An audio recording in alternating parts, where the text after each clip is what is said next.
ಶ್ರೀರಾಮನವಮಿಯು ಮರ್ಯಾದಾ ಪುರುಷೋತ್ತಮ ಶ್ರೀರಾಮನ ಜನ್ಮದಿನವಾಗಿದ್ದು ಧರ್ಮ ಸತ್ಯ ತ್ಯಾಗದ ಸಂಕೇತವಾಗಿದೆ. ಚೈತ್ರ ಮಾಸದ ಶುಕ್ಲ ಪಕ್ಷದ ನವಮಿಯಂದು ಆಚರಿಸಲಾಗುವ ಈ ಹಬ್ಬವು ಅಧರ್ಮದ ಮೇಲೆ ಧರ್ಮದ ವಿಜಯವನ್ನು ಸಾರುತ್ತದೆ. ಈ ದಿನ ಭಕ್ತರು ವಿಶೇಷ ಪೂಜೆ ಪುನಸ್ಕಾರಗಳು ಉಪವಾಸ ಹಾಗೂ ರಾಮಾಯಣದ ಪಠಣ ಮತ್ತು ರಾಮನ ಮಂತ್ರಗಳನ್ನು ಜಪಿಸೋದು, ರಾಮನ ಹಾಡುಗಳನ್ನು ಹಾಡಿ ಶ್ರೀರಾಮನ ಆಶೀರ್ವಾದವನ್ನು ಪಡೆಯುತ್ತಾರೆ. ಈ ದಿನ ಪಾನಕ, ಕೋಸಂಬರಿ, ನೀರು ಮಜ್ಜಿಗೆ ಇವುಗಳನ್ನು ನೈವೇದ್ಯ ಮಾಡಿ ರಾಮಚಂದ್ರನಿಗೆ ಅರ್ಪಣೆಯನ್ನು ಮಾಡುತ್ತಾರೆ. ಆಮೇಲೆ ಭಕ್ತಿಯಿಂದ ಭಕ್ತರು ಈ ಪ್ರಸಾದವನ್ನು ಸ್ವೀಕರಿಸುತ್ತಾರೆ. ಯಾಕೆ ಹಾಗಾದರೆ ಈ ದಿನ ಪಾನಕ, ಕೋಸಂಬರಿ, ಮಜ್ಜಿಗೆಯನ್ನು ವಿಶೇಷ ಪ್ರಸಾದವಾಗಿ ನೀಡುತ್ತಾರೆ ಅಂತ ಯೋಚನೆ ಮಾಡಿದ್ರೆ ಇದಕ್ಕೆ ಪ್ರಮುಖವಾದಂಥ ಧಾರ್ಮಿಕ ಮತ್ತು ವೈಜ್ಞಾನಿಕ ಕಾರಣಗಳಿವೆ.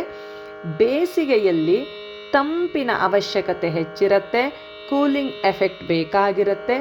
ಯಾಕಂದರೆ ರಾಮನವಮಿ ಚೈತ್ರ ಮಾಸದಲ್ಲಿ ಅಂದರೆ ಬಿಸಿಲ ಬೇಗೆ ಹೆಚ್ಚಿರುವ ಸಮಯದಲ್ಲಿ ಬರುತ್ತೆ.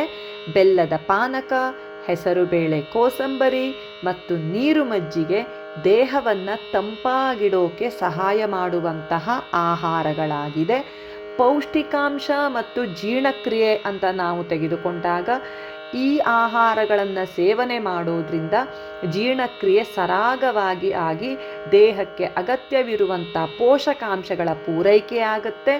ಇನ್ನು ಮಜ್ಜಿಗೆಯನ್ನು ತೆಗೆದುಕೊಂಡಾಗ ಎಲೆಕ್ಟ್ರೋಲೈಟ್ಗಳನ್ನು ಪೂರಣ ಮಾಡುತ್ತೆ. ಪಾನಕವು ಇನ್ಸ್ಟಂಟ್ ಎನರ್ಜಿಯನ್ನು ನೀಡುತ್ತೆ. ಹಾಗಾಗಿ ಈ ನೈವೇದ್ಯವು ಶ್ರೀರಾಮನ ಪ್ರಿಯವಾದಂತಹ ಸಾತ್ವಿಕ ಆಹಾರಗಳಾಗಿದ್ದು ಪ್ರಸಾದ ರೂಪದಲ್ಲಿ ವಿತರಣೆಯನ್ನು ಮಾಡಲಾಗುತ್ತೆ.